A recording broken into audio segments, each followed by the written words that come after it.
You're dialed in to Byron Velvick's Fish Tales. Real talk, real tactics, and the stories that make it all worthwhile. Byron Velvick's Fish Tales is brought to you by Livingston Lures, Trika Fishing, Mercury Outboards, and Camus Boats. Without further ado, here's Byron. Fish Tales is back, and this is super cool.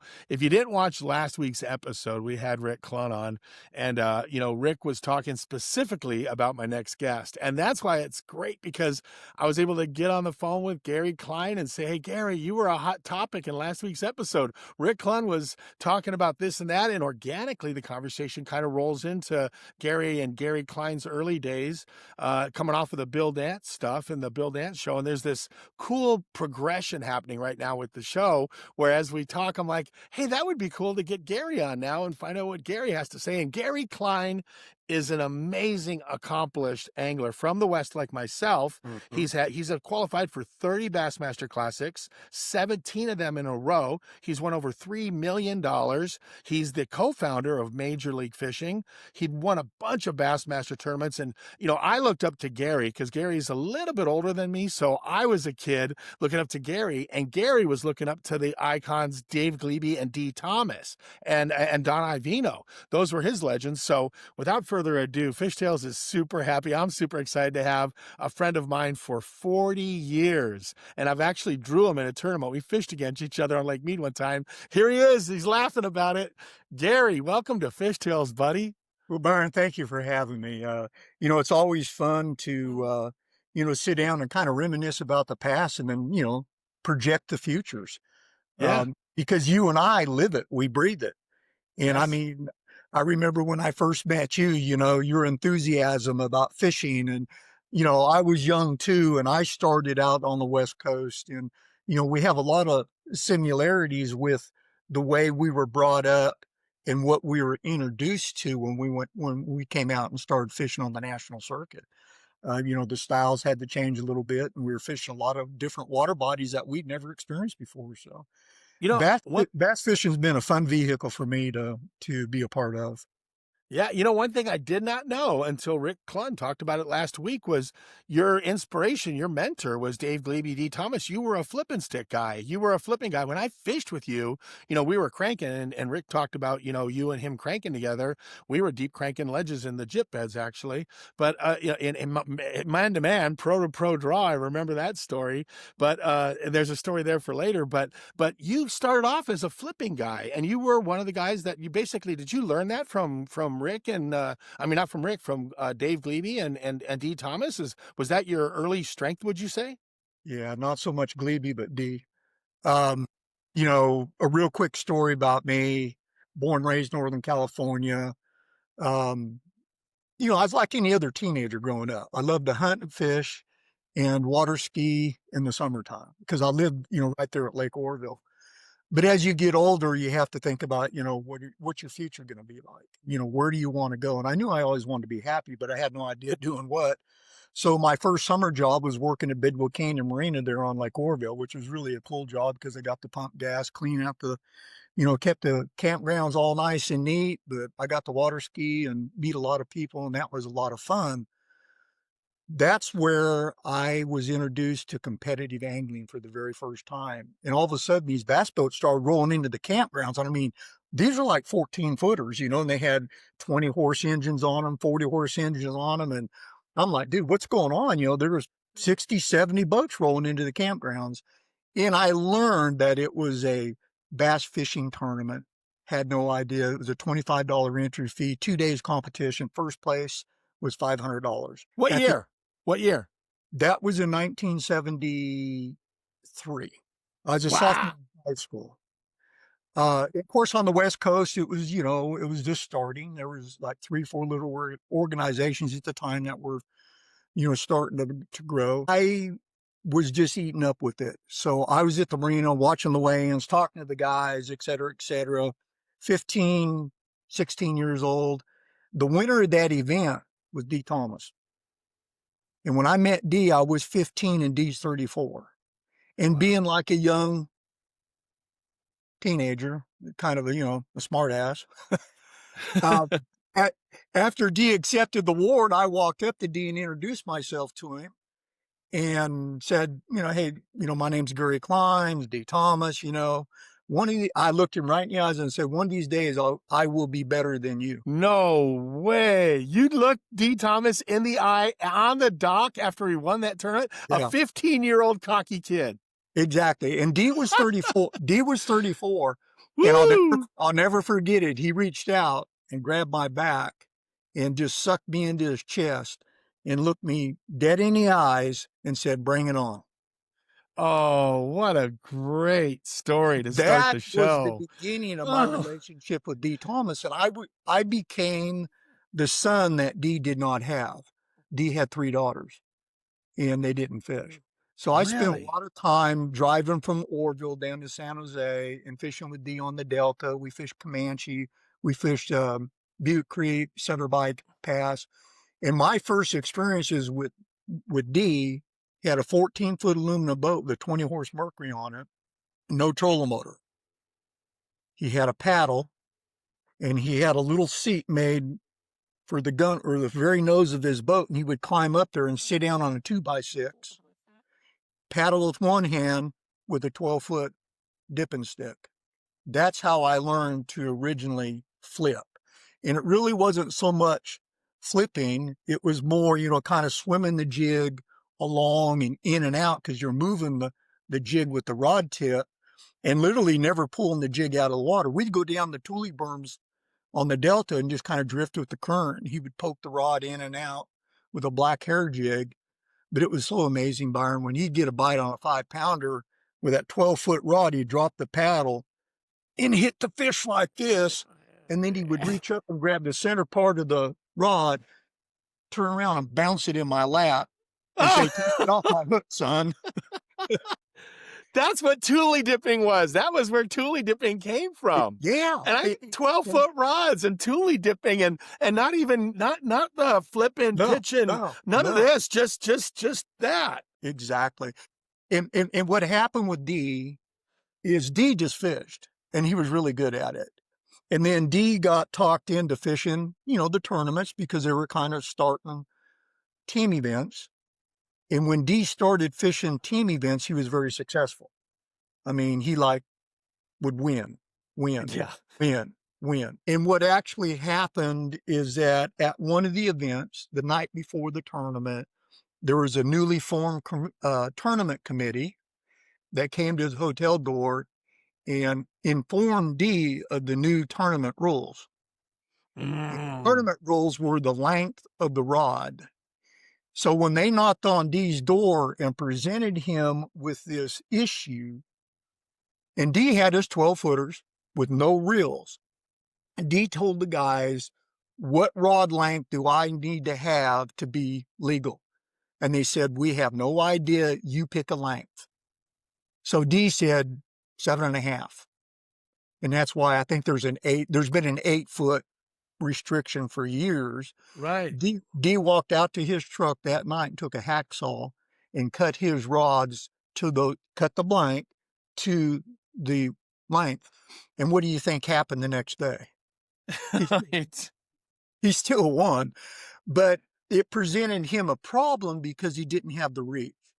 Right. So then that's when he started figuring out how to tape a reel, and he just taped guides on his blank. But then he had to figure out how to increase his distance. And that's what created the actual technique of flipping, not pitching, but flipping.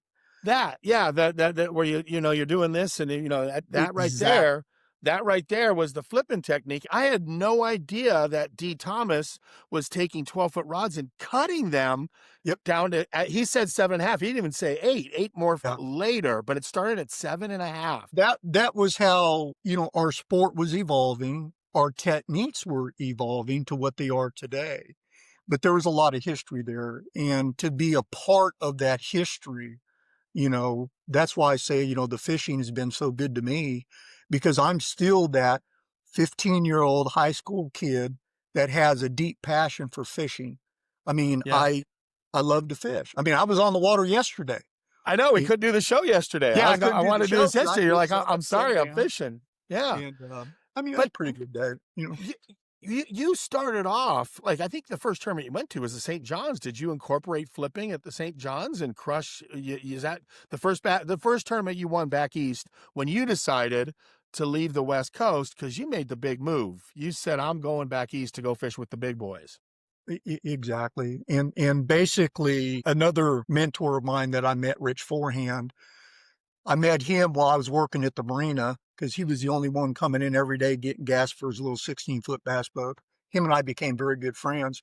He was in the Air Force or military. He retired, I think, as a lieutenant major. But anyhow, great guy. We fished together all the time. And after I graduated high school, I kind of hung around, lived with my parents, you know, typical teenager. I had a couple boats, you know, I wasn't paying rent or anything. Richard pulled me down. We sat down at his dinner table, and I'll never forget it. It was on Fifth Street there in Orville. And when the first house he bought when he moved in there. And he told me exactly what I'm about to say. He said, Gary, he said, you've spent several years now with Dee. You can flip as good as Dee, mechanically. He said, now is your time to leave California and go and fish BASS. And he said, the reason for that is he said, you're broke. You have no obligations. You're not married. What's the worst thing that can happen to you? Right. Well, and he said, dude, you're already broke. And he said to me, word of advice, it's worse to go through life having never tried versus having tried and failed. So I thought, you know, that's pretty cool. So I actually got my mother to co-sign a personal loan from our bank for $1,000 cash. Oh. And I prepaid 2 BASS tournaments for 1979. Now, this was in 78 when I was getting ready to go. And back then, the entry fees for a BASS tournament were, I think, $200. I had paid for the St. Johns River in Florida, and the second one was on Lake Powell. And I think after 2 of them, you know, I've only got $1,000, no credit cards, you know, that was it. So I left Northern California that year.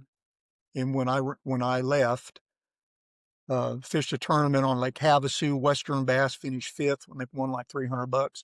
And then I went to the St. Johns River. When I left California, I had 7 rods in my rod locker. Only 7. All of them were flip sticks. That's all I carried with me was 7 flip sticks. And my belief is that if I could establish a flip bite, then I would make everybody else compete with me. Because if I went back there and tried to throw a spinnerbait against Jimmy Houston or fish a plastic worm against Bill Dance, I could not compete. So I took that mentality with me, and that's all I did was flip the first year. Yeah. I mean, 3 days of practice. Now I had to make some adjustments. I mean, I caught him on a buzzbait, but I tied a buzzbait on my flip stick. Caught him cranking. I tied on my flip stick. Spinnerbait on my flip stick. I did everything on my flip stick, but I finished 10th on the St. Johns River in my first event. And I even drew Tom Mann Sr. And that was so cool, you know, because he was one of those guys. I grew up with the jelly worm. Yes. And you open up that big tub and they smelt so good. Oh, I love those. The big tub of jelly worms, the blueberry, blackberry. Oh, I got to show a picture right here. I'm going to put all these pictures in the show for those of you that hopefully are watching it. Fishtails, we love putting pictures in, so it's a disservice to you if you listen to it on Spotify or any of the streaming platforms. But this is where we get to put all these pictures in. That's a good one, Gary. We're going to get pictures of a lot of the stuff we talk about. But, okay, so that's where last week when I talked to Klein, he was blown away when he heard this young kid recently say that he was too versatile. You probably heard about this. And it blew Rick's mind. And he went into a conversation about you. He said, Gary Klien would have won more tournaments. He goes, in his opinion, he goes, he would have won more tournaments early on if he would have just kept that flipping stick in his hand. And you know what, Gary? I think I did the same thing with swim baits early on. If I would have just stuck with swim baits back east when I went back to the Bassmaster Trail, like you with the flipping stick, I was too busy trying to catch crankbait fish against Kevin Van Dam. and topwater fish against Yep. Zell Rowland and trying to match up with those guys. Do you agree with what Rick said last week in the show that you would have won more tournaments if you'd have just crazy glued that flipping stick to your hand? Yes. Without a doubt, that was a very fair statement. I think it was a very correct statement. One of my faults as a competitive angler, as with you, Byron, as a competitive angler, is that you have a passion for fishing, and I Right. have a passion for fishing. I mean, Right. like, dude, I talked to you yesterday, the day before, and you go, man, I'm just driving back. I went fishing on a little lake, and I caught catfish. We caught crappie. We love Right. the problem that I lacked as I was becoming more and more secure in the world of competitive angling was the focus, the work ethic. If I had the work ethic back then that I have today, and I would have stayed focused, that's one thing I've always admired about Ricky. And I can kind of get into Ricky because Ricky and I traveled together for years. I mean, we were running buddies everywhere across the country. It was really a learning experience for both of us Mhm. because we're two different individuals to some extent, but we both have that passion for fishing. But most important is that we both had a passion for how to make it better. How can we better do this? What's better than what it is that we're using? And that's part of the history of this sport, how everything has evolved. And I really enjoyed that part of it. Ricky is an extraordinary individual, as you know well. You know Ricky probably better than I do now, but he's one of those individuals that as a young kid growing up, you heard about him. He's always kind of off to the side until, you got around him a little bit. I was introduced in 1979 to Rick Klien by his stepbrother, Randy Fight. Randy Yep. Fight fished the BASS tournaments. Randy also lived in Conroe. And in between events, I would stay with Randy at his house at Conroe. And Oh, then so you didn't go, you never went back. You literally stayed in Texas so you could be more central. So is it a lot of times I would stay out for a week because we had another event. right? Uh, and Randy's the one that introduced me to Rick Klien. And then Rick Klien and I, just because of the passion of fishing. And I think Ricky was intrigued with my enthusiasm as a young angler. Um, he was also, I think, intrigued by my positive attitude. Mhm. My cup is always half full. Right. I never look at the bad side of anything. I look at, okay, this just happened. Now deal with it. How can you make that better? But, that's what's kind of shaped me as an individual, is all the experiences on the road as a competitive angler. But to go back to when I started, because I was broke and, I'm going to go out and try to make a big name for myself. I had the advantage because I had the upbringing with Dee Thomas. I mean, Wow. from the time I met Dee when I was 15, and then I came back and fished bass when I was 20. And I spent a lot of time competing with Dee and against Dee. I mean, Dee's a fierce competitor, as you knew, Right. uh, and Dee would never give you anything, No. nothing. And Dee would do everything in his power to beat you. Right. And I mean, like, he took me out several times where I had a legitimate shot to win the event, and I had fish to myself. And then the second day, Dee's little army would show up over there where I'm fishing and just, Oh, he was sending in his oh, dude, troops, Dee man. would sick the troops on you. But I learned from Dee, he was a master at deception. I mean, he got to the point where he was always being followed, and everybody was driving down the lake looking for that red and white Ranger with the Right. mercury on it that he ran Right. all the time. Well, Right. if he catches a big bag the first day, well, then the second day, one of his group is in that red and white Ranger, and he's in the other boat. So, at a distance, you see Dee Thomas back up in that creek, and Dee is, 30 miles up the other end of the lake. Oh, you learned some good stuff from him. You learned how to play the game. Yeah, a little bit. But I fished that tournament, finished 10th at the St. Johns River, Yeah. and I won $1,100. Mm-hmm. And I thought, hey, I'm kind of even now, so life's good. We go to the next event on Lake Powell. On the last day of that event, I was the last angler to come to the scales to weigh in. They had already been congratulating Bill Dance because that was Bill Dance's comeback victory in 1979, which, by the way, 1979 was the year that Bill quit fishing. Wow. I was the last one to come to the dock, and there was only one man waiting for me at the dock, and that was Dee Thomas. Really? There's a whole story behind that event. But Dee Thomas was the only person at the dock. Everybody else was up on top. You know, we were at Walweep Lodge. Right. Everybody was up on top, Bill Dance. And Dee waited for me, and he said, "How'd you do, son?" And back then, it was a 7-fish limit when I started the circuit, and it was by weight for Angler of the Year. I said, "I caught him pretty good, Dee." And he goes, "You're going to have to." Bill had 57 pounds even.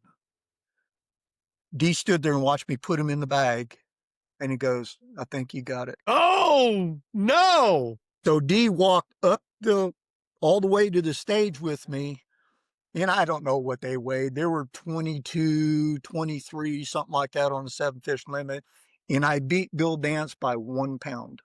Oh, Gary. I had 58 even, and Bill Dance had 57. And I had never met Bill until then. And even to this day, Bill and I are great friends. And one of the things that I've always wanted to do with Bill Dance is go catfishing on the Mississippi River there at Memphis. Because Right. Bill loves to catch them big Goliath, catfish. Right. I've just never had the opportunity to do that with Bill. So, that was my foot in the door to becoming an angler full time, was Yep. my knowledge of flipping that was taught to me by Dee Thomas. And when I came out here, my passion for fishing. I wish I would have put more effort in it. I didn't study as hard maybe at the beginning. But there's nobody that puts more into it than I have as an angler.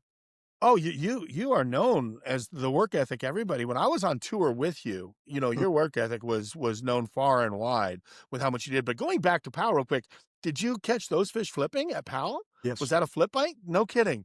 Yeah. It was right near I think Walweep. Well- I heard it was right near Walweep. Like, But again, there's a lot of history in a lot of this stuff. And the part that I left out about the story at Powell is that when I first started fishing BASS, my very first tournament, BASS had 150 horsepower limitation. Mhm.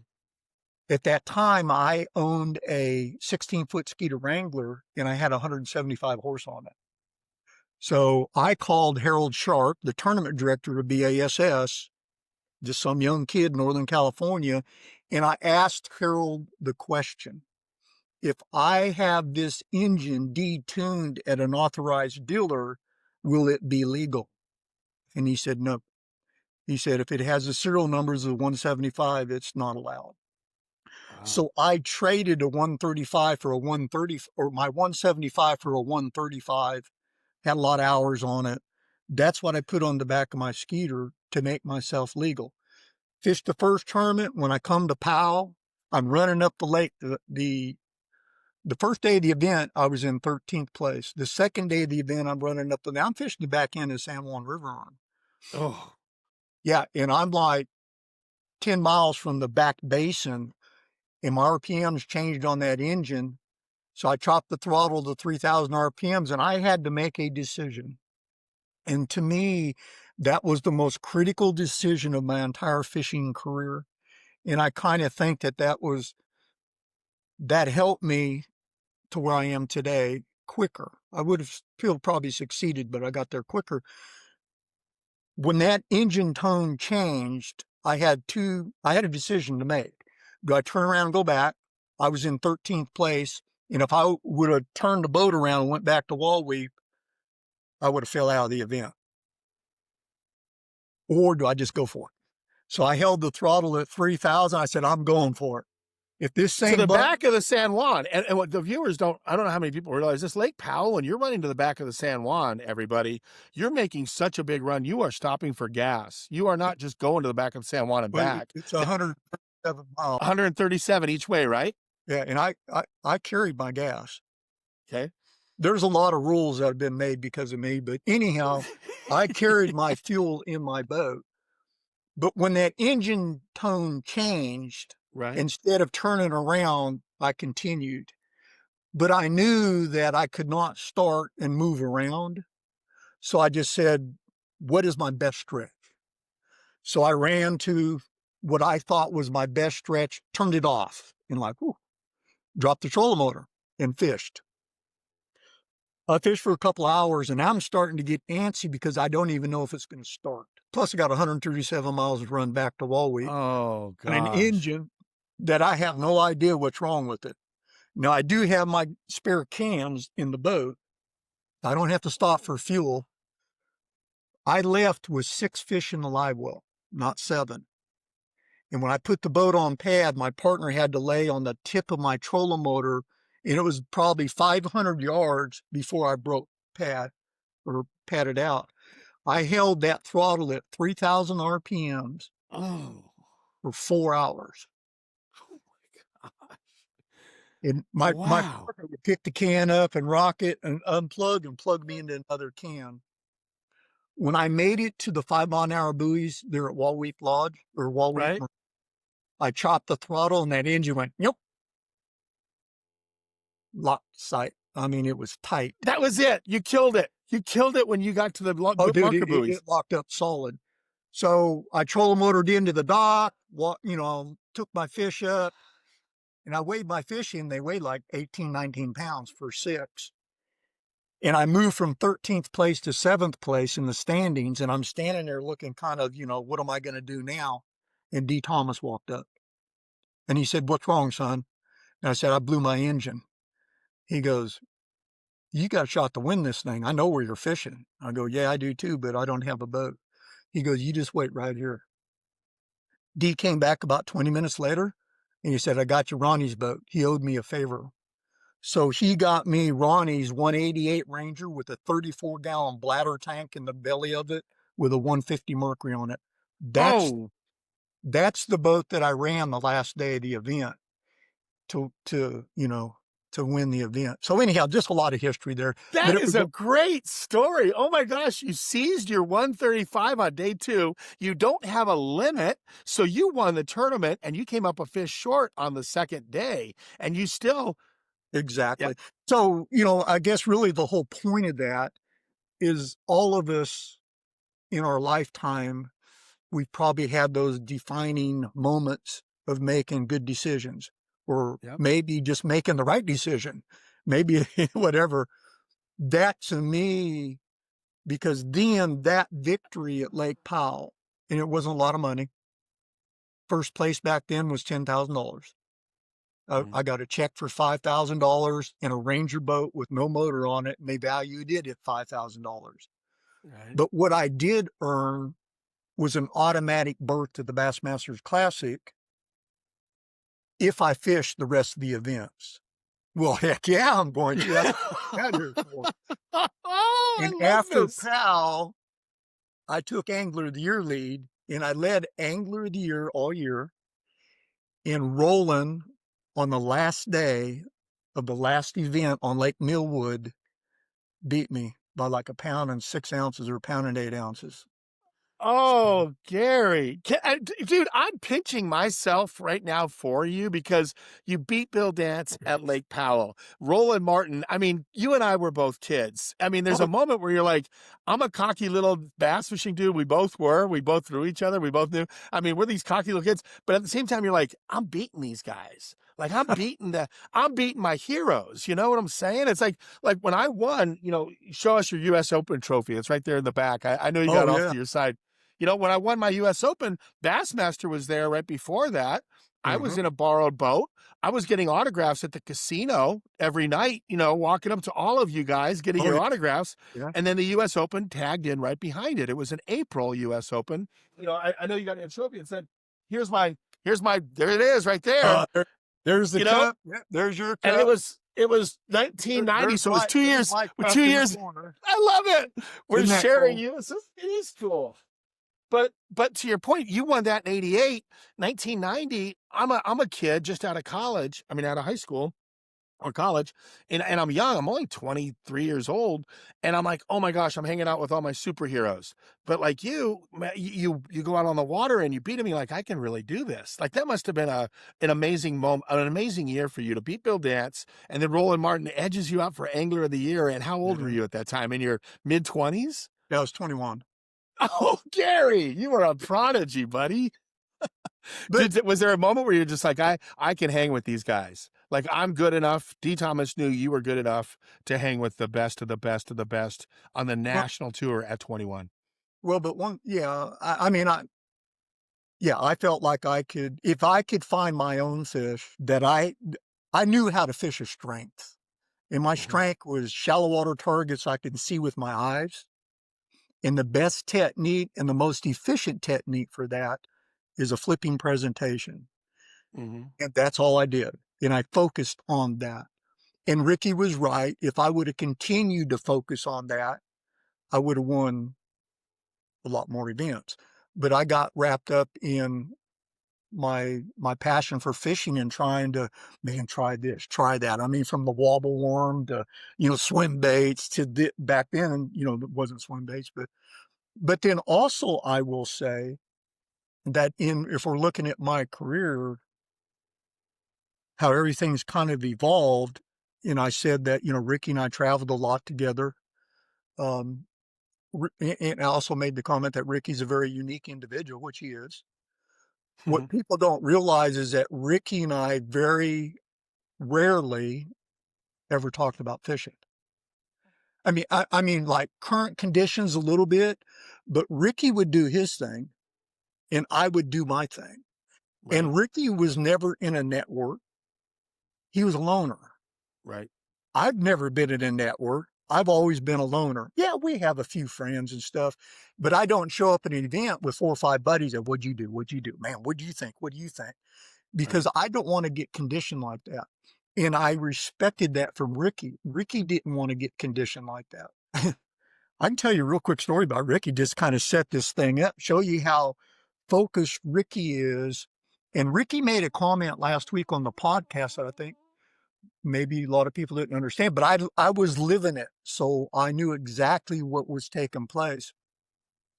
Ricky made the comment early in his career, back-to-back classics. The classics were always held in October, and that Ricky was really starting to understand the study of water bodies conditioning the bass, and the bass into condition to their seasonal, movements.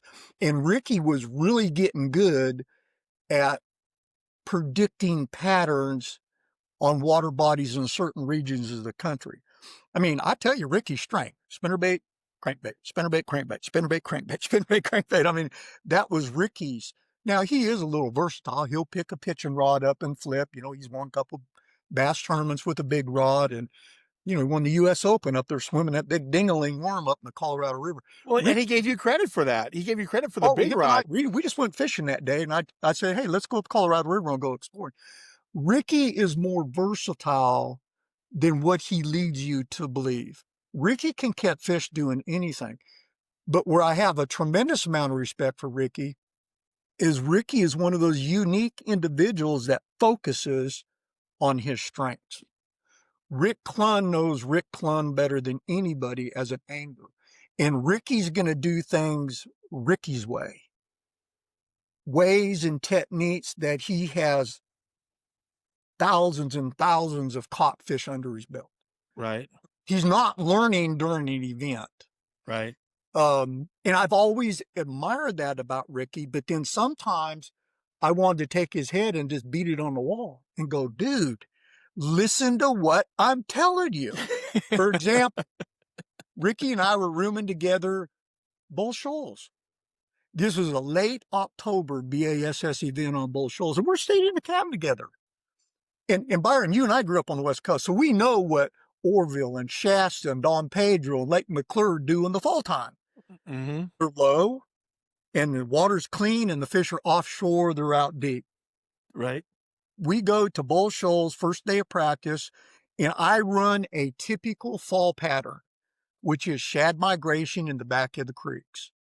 Right. And I launched up at Lead Hill, fished the major creeks, and at noon had 0 bites. I thought, well, this right here is kind of telling me something. These fish are offshore.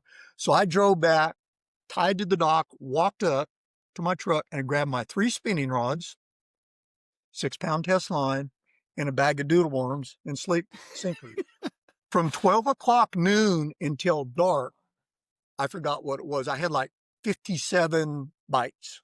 Oh my gosh. Out there doodling, Donna Vino doodling, just dropping down doodling on deep stuff. I would swing about every 3rd or 4th, 5th fish or whatever. And it'd be one of them 2 1/4, 2.5 pound spots. So we come in that night. We're at the cabin. Like I said, Ricky and I very rarely ever compare notes. And we were eating dinner, I think they're at the table, and Ricky goes, well, how was your day?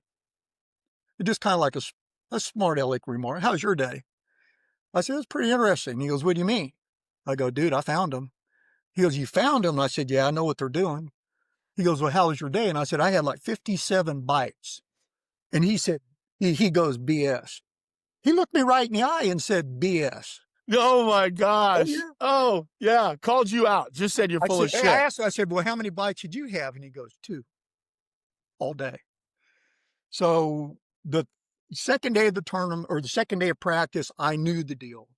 I mean, it was so raw. I could go anywhere on the lake and get bit because none of the competitive field knew anything about a spinning rod and truly doodle sliding 6-pound test line in that 30 to 50 foot zone. And I spent a lot of time with Idina on the boat. I mean, we fish Lake Bass all the time. And to me, it was like pretty awesome. The second day of practice, third day of practice, at the end of the day, I'd have 100 bites. There were just, and you had the whole lake to yourself. So I told Ricky after practice, I said, if I don't beat myself, I'll win this event. I was the only angler out of the entire BASS field to catch a limit all 3 days. Oh. The first day of the event, I drew Ken Cook. Mm-hmm. And he's an extraordinary angler too. And he's very versatile, loves the fish spinning rod. He goes, I know, I heard. Where do I need to meet you? I said, bring me 2 spinning rods. No flipping a coin. We're not flipping a coin. We're not taking my boat. Hello, Mr. Gary Klien. I'm going with you in your boat. And I think when we weighed in that day, we were in 3rd and 5th. Right. Ken weighed a bigger bag than I did because his first bite was like a 3 1/4 pound smallmouth. I think Ken was in 3rd.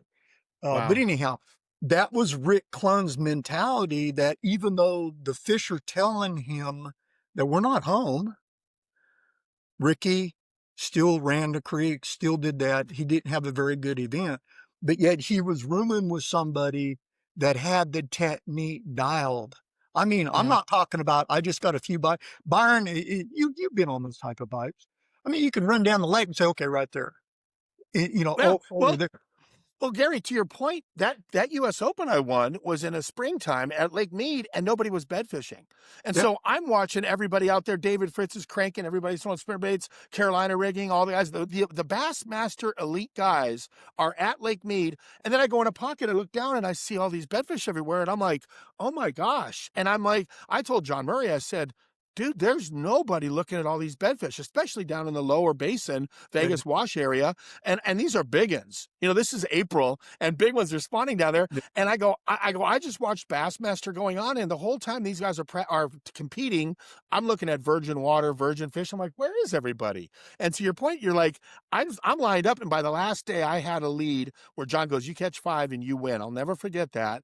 And it was like, John, I can catch 5. I've got 5 at the Black Island that I've been by Black Island every day and never seen a boat on it. Like you knew it was yours. To your point, what you said, you knew it was yours to win if you didn't screw it up because nobody was doing what you were doing. Like nobody was bed fishing at Lake Mead in April in 1990.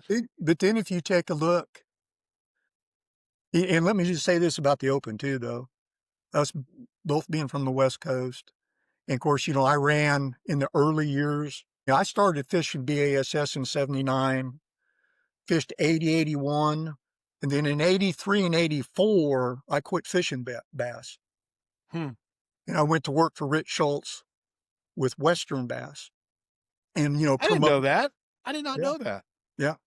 That's why you said I qualified for 17 classics, but I had like 2 or 3 of them, and then I missed 2, then I came back, qualified for 17, missed 1, then I qualified for the other 12. But anyway. Hey, wait, show us the wall. I want to, ahead dude. of time, turn the camera. Everybody got to see this. Gary ahead of the show. It's too good. He's going to move the camera. He has kept the trophies, 30 Bassmaster Classic qualifications, 3 less than Rick Klien, if I'm not mistaken, right? Rick Klien has 32. 32, and you got 30. Show us the wall. Move the but camera. I love my it. record, hey, Ricky's had 32, but he's won 4. Right. I've had 30 and I've won 0. Jeez. But I do have a story about the one that got away. We'll cover that. This is my wall in the office. I gotta show. This is so cool. Well, Everybody's gonna love this. This has never been public. Okay, I've never. An exclusive for Fishtails right here. Yeah, exactly. Well, go ahead, walk us through it, Gary. Well, what I'm just going to show you are 30 Bassmaster Classic plaques. Wow. Oh my gosh. A Fishtails exclusive. Look at the wall of plaques. Gary, that is an amazing room. That's a shrine to your performance in Bassmaster and Major League Fishing jerseys. And oh my gosh, Gary, what a I feel honored to be able to show that to everybody on the show. This is my wife's office, and anyhow, it's my little. If my wife Jan, I love her to death, but she really brings me down to reality. But a lot of times she'll go, "Why don't you go back in the office and just tell yourself why you need to be here, why you fish, and all that bit?" So it's kind of like a little thank area, It reminds you of who you are. It reinforces what you've done and who you are. It's inspirational, isn't it? Oh yeah, very, very much for me. But what it also does too, it's a timeline. And I can sit down here and I can go from year to year to year, because again, we're talking about, the mid 70s when competitive angling, of course, Ray Scott, 1967, Ray Scott was, hey, he's a promoter, how can I make a buck? That's all he was really interested in. And, in the beginning, you heard Ricky in the podcasts, say that he never, or not never, he said he didn't always get along with Ray Scott. Right. And I was kind of like that a little bit too, because in my early years, Ray was very in your face. Not a good well, he's a good self-promoter. He ended up being a great friend. He just, he was like all of us in the beginning. We were learning, how to do it better as we move through. And that's the thing about fishing, is that in the beginning, like my first year on the BASS circuit in 1979, I would have cakewalked that year for Angler of the Year by 50, 60 pounds. I mean, Roland wouldn't even been close to me. Right. The problem that I had is that I was too advanced with my technique versus the tackle industry products. There was no good hooks. And I can remember on Kentucky Lake in the BASS tournament, on one day, 3 over 6, I locked out of the buck bushes. And every time I was trying to drag them out of the buck bushes, my hook would come back, sprung open. I'm hitting them on 25-pound test line. They're in the bush, and I drag them up and out, and then they just come off.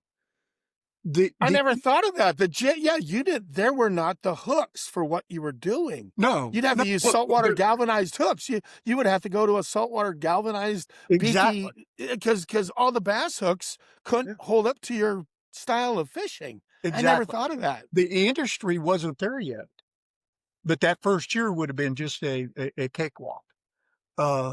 but anyhow, that's I all. never thought of that, Gary. I can see that, and I never thought about how that the equipment failures of flipping in the primitive days when they didn't have the tackle for it. No jig had the right hook. Nobody had the beefy hooks to. Oh wow! Think about it too. Look at our equipment today Right, versus even when you and I started. It was very, for me in the 70s when I started fishing Western bass, NorCal bass, that whole deal on the West Coast. A lot of those events were very iffy if you were going to make it through the event with your boat right. because the trolling motor cables would break. There was no battery systems. We were all running old car batteries or whatever we could, make it work. Um, a lot of Motors were blowing up. A lot of motors were blowing up. I didn't care who you were running with. Motors were just. I mean, well, you had because power heads at the service trailers. well, yeah, but back then too, though, we mixed our oil, our oil with the gas. I mean, Right, that's how far we go back.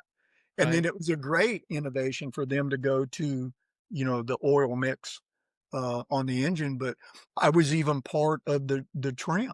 I mean, Yeah. God, that was like a big revelation. I mean, you used to figure out how you always had to have somebody trim your engine down on your motor deal because the Uh-huh. trim's on the handle. And that Right. because of that, Mercury put the trim switch. So there's just a lot of history as everything evolved forward. But fishing equipment today, I mean, if you look at rod reels, lure manufacturers, I mean, they got good split rings, good hooks, and they are actually producing lures like you're with Livingston Lures, and their lures are like spot on. They're not putting junk out on the market. I mean, Right. you can take almost, well, like all your lures out of the package and tie them online and go fishing with them. You don't have to modify them. Where in Correct. the early years, and even today, I still modify hooks, but you had to modify everything because they had junk hooks on them and, terrible split rings, and none of them were tuned to run. And Isn't that true? The kids these days do not realize how different it was. And it's like, I hate to sound like grandpa. I hate to sound like a bunch of dinosaurs here, but no but cell phones, no GPS, locating fish, no, like I'm thinking about you in the back of the San Juan at Lake Powell. There's no cell phone. There's no way to get free. You could spend the night. I spent the night dude, at my rod locker at cell Elephant Butte. phone hadn't been invented yet. Right, There right. were zero cell phones. Um, but so yeah, it's kind of cool to be a part of all this. But if you take a look at where we are today and you look back, obviously we've been talking about, the early years and how it's evolved and a lot of our experiences. Anglers like you and I, Byron, can have conversations that last for days about all of our experiences and what we've seen. Right. But the thing for me moving forward with my career is how can we take and look back and move forward to make it better? Because in our country, we're not making any new water bodies. Mm-hmm. And so in order for a young angler or a new angler to experience what Byron has experienced on Lake Amstead, when dude, you roll out there, you were catching 35, 40-pound bags all the time Right. with your swim baits. Right. In order for a new angler or a young angler to have those same experiences, they're going to have those same experiences on the same water bodies that you and I've had. Mm-hmm. So we, as an angler, I know that I really feel that it's important that we make sure that we have good fishing for the future. So that's why I'm real heavy into fisheries management, et cetera, et cetera. But that's kind of my passion of trying to give things back to the future generations. But if you take a look at our anglers that we have today, they are extraordinary anglers. I love to see the new talent because as an older, I hate to even think old school, but as an angler been involved in the sport for a long time, I love to see a fresh approach. I love to see a different approach. I love to see those guys pushing veterans to get better. Right. As far as the technology with the forward facing, that's always been a big deal. Hey, I hate to do it to you guys, but I'm going to leave it right there because what a great cliffhanger. Gary Klein's just about to weigh in on his thoughts, his beliefs, his intelligent opinion of forward-facing sonar, Livescope, call it what you will. So I am saving that for the next episode, which will be next week. This is another one of those two parts, just like the Bill Dance episode. If you didn't see the Bill Dance 1 and 2, man, it was a home run. Some of the segments and shorts, 8,000, 10,000 views. Thank you guys very much for supporting Fishtails. But this is really cool. Fishtails now we've kind of avoided this whole forward-facing Livescope thing. I'm not looking for clickbait. I'm not looking to be all over social media, pro, con. Some people are really making a brand or a living at just being an advocate for, or as we all know, against, I won't name names, but heavily against forward-facing sonar and Livescope.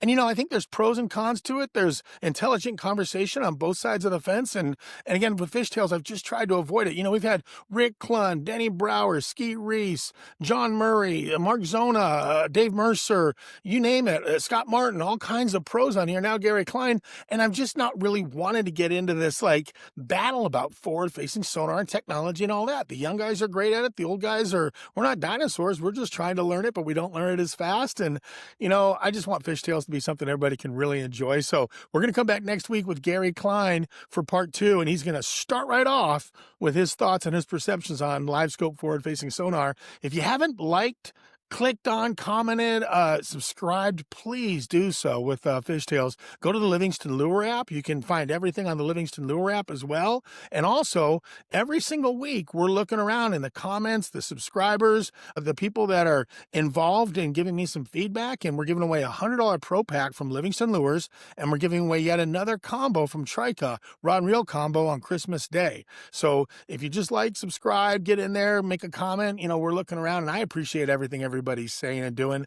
Also, by the way, we're at 4,980 subscribers. We're almost to that milestone of 5,000. So any minute now, any day, we're going to hit that first mark of 5,000. So, it's my fledgling podcast, and I'm just grateful for everybody that's been so kind in the comment sections. So we'll be right back next week with Gary Klien. Stay tuned for his thoughts on forward-facing sonar and everything else about this man's incredible journey in professional fishing and a life that he has made in the outdoors. What a great guest. Thank you, Gary, for being on the show, and everybody, thank you for supporting Fishtails. See you next week. Like Paul Harvey says, we'll be back with the rest of the story. I'm dating myself, but oh well. Take care. Fishtails has been brought to you by Livingston Lures. Learn more at livingstonlures.com. Fishtails is also supported by these fine sponsors: Trica Fishing, Mercury Outboards, and Camus Boats.